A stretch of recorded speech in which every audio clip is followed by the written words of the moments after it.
તો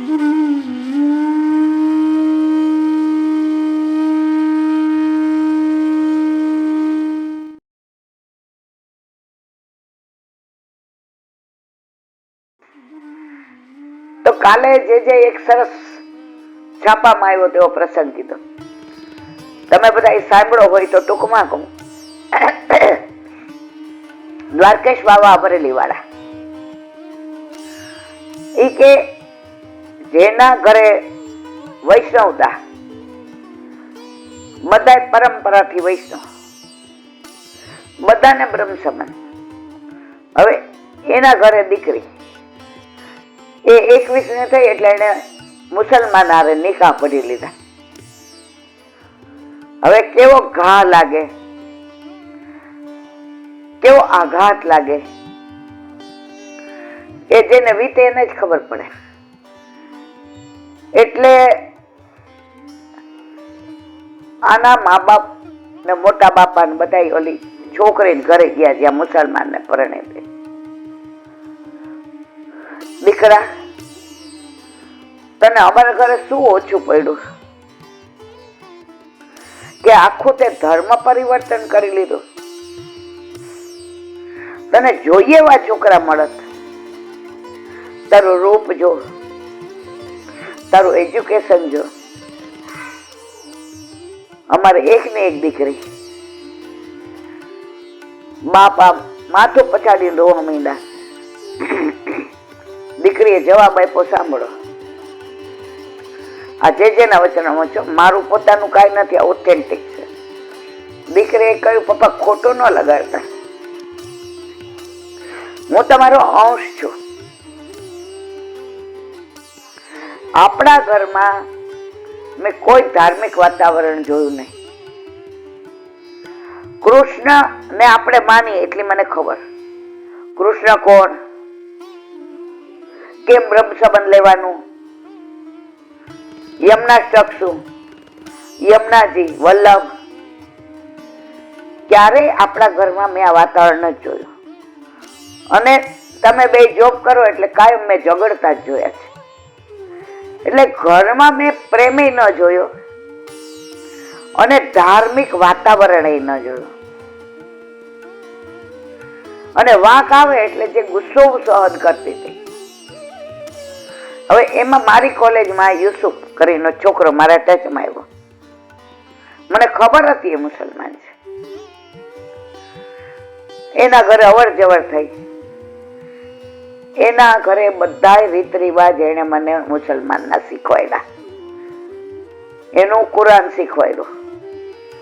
એના ઘરમાં 3 વાર નમાજ પડે એ શીખવાડી. બધું શીખી ગયા પછી મેં કીધું, હવે મારે તારી સાથે લગ્ન કરવા છે, પણ શરત એક કે તમે જે બધું ખાવ એ હું ખાવે નહીં, બનાવું નહીં, ઘરમાં આવવા દઉં નહીં. આ લોકો તૈયાર થઈ ગયા.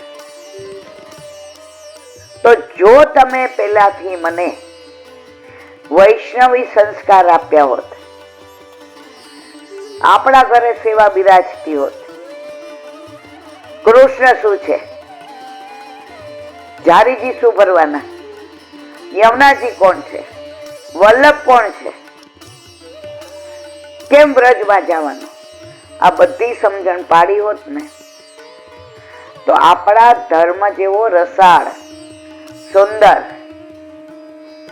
આજની તારીખમાં અમારા ધર્મ અહીંયા કૃષ્ણની વાત કરીએ એટલે બધા બેસી જાય છે, પપ્પા સાંભળે છે. તો મારે તો તમને એટલું જ કેવું, આજના વડીલોને દીકરીએ કહ્યું કે તમારા ઘરમાં નાના બાળકો હોય ને, નાનપણથી એને પુષ્ટિના સંસ્કાર આપો. એને ક્યાંય નથી મોકલવાની જરૂર. જે પાઠશાળામાં શીખવાડે છે બા દાદાને આવડે છે. તમે એને પ્રેમથી, હવે હું ગોળ ખાતી હોઉં અને સગુણ ને ગોળ રોજ જોઈતો હોય, હવે ગુમડા નીકળે ઉનાળામાં તો ડોક્ટર કે ગોળ બંધ કરો. હવે મને નીકળે, હવે હું એને ખીજાવ, કેમ ગોળ લીધો પાછો? હું મારી થાળીમાં ગોળ જુએ, એ બોલે નહીં, આમન્યા રાખે સંસ્કાર, પણ મનમાં તો થાય તમે તો ખાવ છો, મને શું કામ કયો છે? આજે આ પરિસ્થિતિ છે આપણી. તો આ દાખલા ઉપરથી આપણે બધાએ સમજવાનું, અને આ સાચો બની ગયેલો દાખલો છે, છાપામાં ટીવીમાં બધામાં આવેલો. હવે આપણે નક્કી કરવા, જો પુષ્ટિ માર્ગનો વ્યાપ બહુ વધ્યો છે, 4.5 કરોડ વૈષ્ણવ છે, અને હજી વધતું જાય છે, ઊંડાણ ઘટી ગયું છે. વ્યાપ વધારવાથી કઈ ન થાય. જે એક વાક્ય સરસ કીધું હતું, વલ્લભને ક્વોલિટી જોઈએ છે, ક્વોન્ટિટીમાં રસ નથી. વલ્લભે ક્યાંય પોતાનો પ્રચાર પ્રસાર કર્યો જ નથી.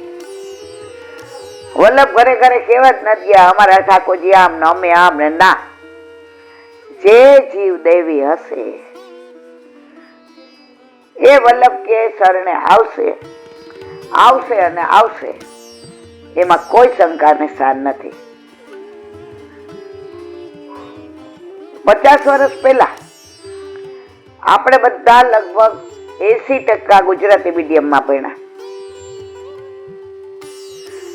એમાંય સરકારી સ્કૂલોમાં ઘણા બધા, જ્યાં 90% માહોલ હિન્દુ સનાતન ધર્મનો.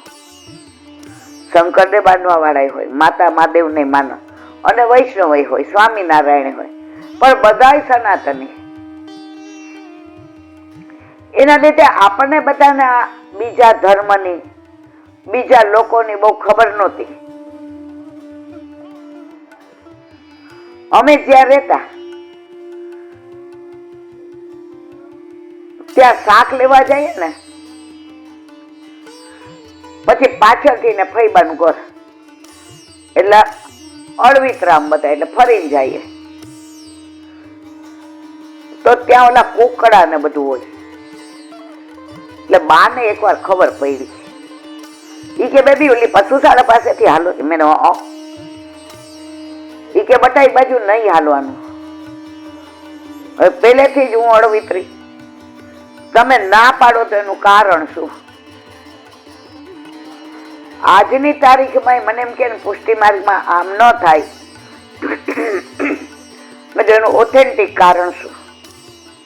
અને ઓથેન્ટિક કારણ જાણ્યા પછી એ પ્રમાણે જ કરું.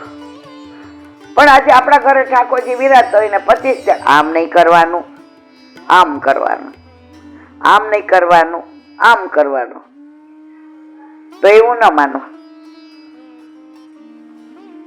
પછી ખબર પડી કે ત્યાં ઓલું બધું હોય.